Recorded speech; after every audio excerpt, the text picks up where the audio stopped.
Kunyari itutulak ko, tapos gugulong-gulong siya ba? Isa-isa. May stopper naman yung gusto mo ba daw mabilis makabalik? Sere, magdidilim na. Bumalik ka na ron. Baka hindi namin matagpuan mamaya. The shade. Bilisan mo, bumalik ka na. Baka hindi ka makita na mamaya. 2, 3.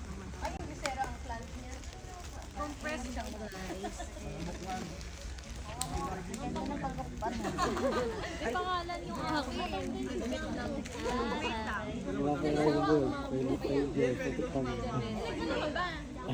Yung mga plastic, ayun natin mga plastic pala.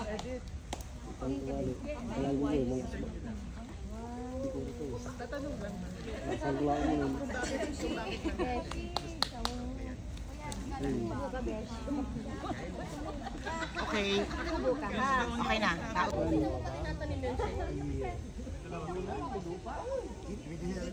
Parang kanina pa yan, chef.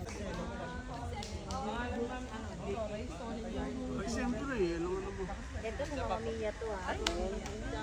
Dito lang nila. Mga Mia, ito yun.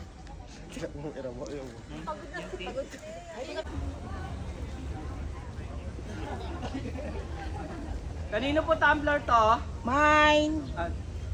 Imam pala. I'm the president and executive director of the Million Trees Foundation.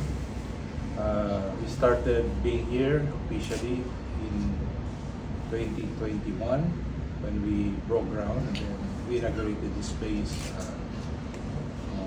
on March 16, 2022, in time for the birth anniversary of the former President Fidel V. Ramos, in whose honor these places will be dedicated.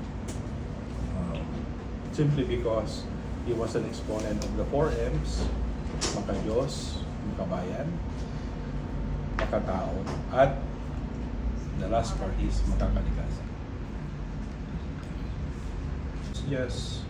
It's not just for in the 7 critical watershed, but it's open to everyone. Wherever you may be, in any part of this country, let's protect our watersheds, let's plant trees, even in our backyard, kasi yung isang puno talagang nag-hold yan ng water, and it really helps in preventing flooding, erosion, things like that. And it contributes a lot in our collective fight against climate change. So, I invite everyone to embrace loving Mother Earth. Yung si Inang Kalikasan ay dapat nating mahalin at alagaan.